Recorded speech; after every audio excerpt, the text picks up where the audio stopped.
Update 3. At my dad's funeral, my brother said, "He's just here for the money, Dad's going to cut him off." Everyone watched the lawyer enter, holding a USB. My dad's face appeared on the screen and said 3 words. My breath caught in my throat. 3 words that would change everything. I fixed it. And, I'm leaving this video as a testament to why. Mr. Henderson, with a controlled calm that bordered on unnerving, stepped forward as the video faded to black. He held the official will, its crisp pages rustling softly in the palpable tension. The room was utterly silent, save for the faint hum of the projector and the ragged breaths of a few stunned onlookers. "Now," Mr. Henderson announced, his voice clear and resonant, "I will proceed with the reading of the last will and testament of Thomas Miller." He began, his tone formal, "To my dear son, Mark Miller, I leave my grandfather's tarnished pocket watch, a symbol of the time we failed to truly share and a reminder that superficial appearances often mask deeper truths." Mark's face twisted, a growl rumbling in his throat. This wasn't the eulogy they expected. "To my beloved daughter, Lindsay Miller, I leave my mother's imitation pearl necklace, a reminder of fleeting elegance and superficial grace, and a lesson that true value lies not in external glitter but in internal character," Lindsay gasped, her eyes blazing with fury. Then came the clause that truly brought the house down. Mr. Henderson's voice, though still calm, resonated with a new authority. "And to my son, Jason Miller, and his son, Benjamin Miller, I leave the remainder of my estate, including the primary residence located at 1445 Whispering Pines Lane, all financial assets held in various accounts at Prosperity Bank and Sterling Investments, and the controlling interest, specifically 51%, in Miller Enterprises. It is my explicit instruction that Jason, and subsequently Benjamin, are to assume full management and ownership of Miller Enterprises, with all necessary support from the existing board as outlined in the attached documents." The sheer, incandescent shock and disbelief from Mark and Lindsay were instantaneous. A guttural, animalistic cry tore from Mark's throat. "What? This is a joke. A sick, twisted joke." Lindsay shrieked, her perfectly coiffed hair now a little wild. "This is impossible. He can't do this. He loved us. We were here for him. You poisoned his mind, Jason. You wormed your way back in. You always were a parasitic leech." She glared at me, her eyes burning with pure, unadulterated hatred. Mark stepped forward, his fists clenched. "You think you've won? You're nothing but a ghost, Jason. You don't belong here. This isn't fair." For a split second, a cold dread washed over me, a feeling of being utterly alone in a room full of blood relatives, facing down the venom of those who should have been my closest allies. The weight of their contempt, even in my victory, was suffocating. I had been abandoned once, and now, even with the proof of their father's regret, they were still trying to deny my very existence. This was my bottom moment, a crushing wave of despair despite the legal win. It made me question if this vindication was even worth the searing pain of their hatred. Mark and Lindsay, blind with rage, turned their fury on Mr. Henderson. This will is fraudulent. He couldn't have been in his right mind. "We demand it be contested," Mark bellowed, his voice shaking. Lindsay chimed in. "We'll sue. We'll expose this. You manipulated him, Jason, you always did." Mr. Henderson, unperturbed, raised a hand. "I assure you, the will is entirely valid. It was drafted recently, with all legal formalities observed, witnessed by notaries and independent individuals, and certified by medical professionals to confirm Mr. Miller's sound mind." He then added, his voice cutting through their indignant protests, "Furthermore, Mr. Miller, foreseeing this very reaction, made extensive provisions to prevent any such dispute." He clicked a button on a remote. The projector screen lit up again, but this time it displayed not a video but a series of meticulously organized digital files. Mr. Miller, in his final months, was deeply disturbed by certain financial discrepancies and patterns of behavior. He began, projecting a series of financial statements onto the screen, a damning ledger of expenditures. As you can see, Mr. Miller meticulously recorded significant sums of money transferred from his accounts for Mr. Mark Miller's various business ventures that never materialized. And substantial gambling debts. Mark's face went white. Next came a series of email chains. "And here, Miss Lindsay Miller, are your persistent demands for funds for your boutique expansion, your investment opportunities, and lavish personal expenses, all drawn directly from your father's personal savings, often under the guise of helping him manage his accounts." Lindsay's perfectly applied makeup started to run as a single tear, quickly followed by others, streaked down her face. Finally, Mr. Henderson clicked to another folder. Lastly, Mr. Miller, with the help of a trusted caregiver, began to record conversations documenting the emotional manipulation, the veiled threats, and the calculated neglect he experienced when he attempted to set boundaries or refused financial requests. He played a short audio clip.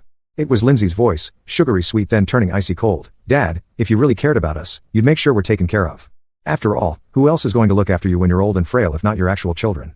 Then Mark's voice, booming, "You know what, Dad? If you're going to be like this, maybe we just won't come for Thanksgiving. It's too much trouble for us to visit if you're going to be so difficult." Final update. At my dad's funeral, my brother said, "He's just here for the money, Dad's going to cut him off."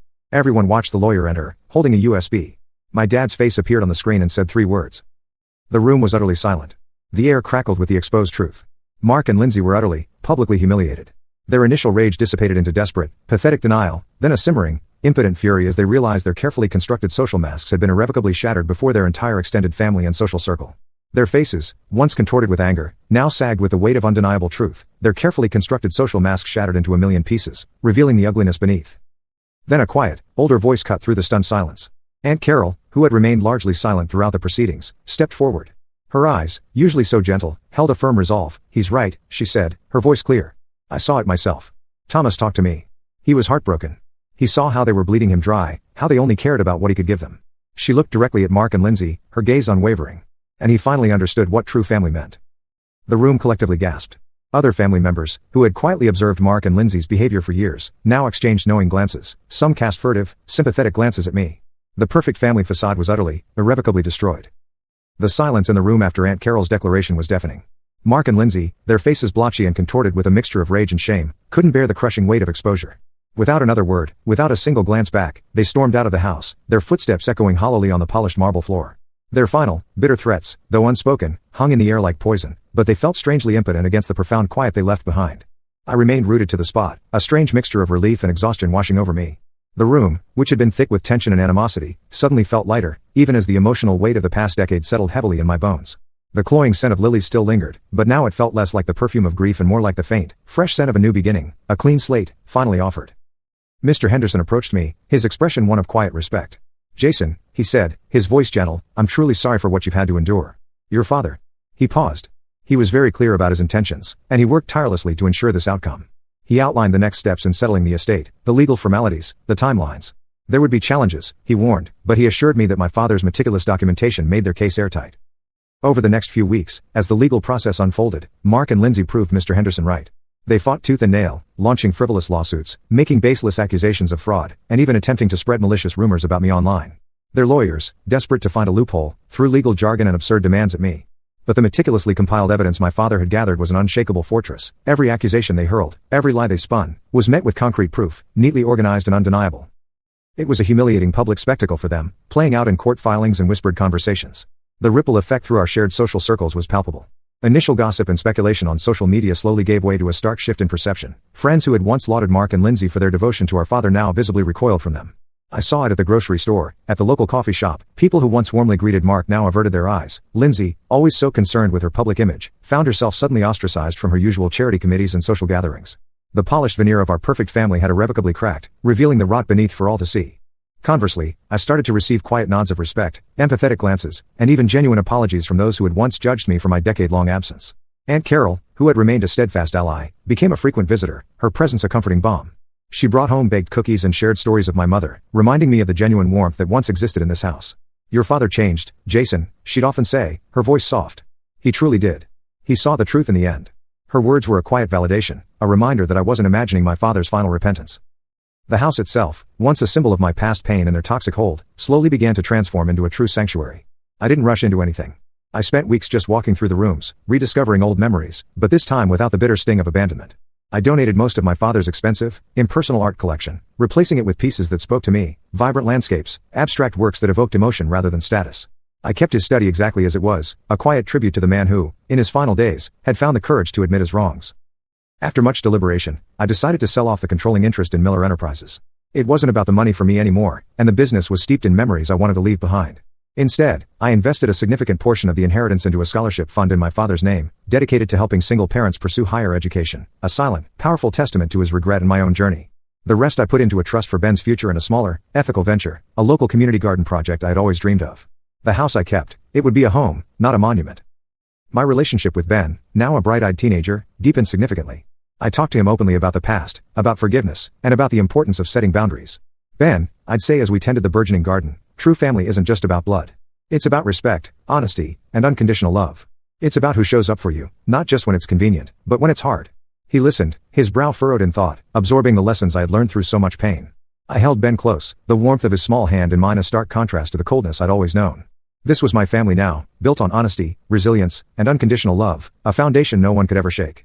I stood on the porch of what was now truly my home, the setting sun casting long, peaceful shadows across the lawn. The air smelled of freshly cut grass and blooming roses, a far cry from the lilies and judgment of that funeral day. I realized the true liberation wasn't just about what I gained materially or even about the public vindication. It was about what I finally let go of, the desperate, suffocating yearning for acceptance from those who never deserved it. It was about forging my own path, defining my own family, and finding a peace I never thought possible. The silence where their toxic voices used to be was the most beautiful music I had ever heard, a symphony of my own peace.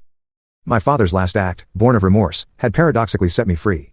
He may have finally given me what I needed, but the true strength, the real resilience, had come from within me, forged in the fires of abandonment and rebuilt with the bricks of self-reliance. Have you ever had to draw a line in the sand with your own family for your own sanity and self-worth?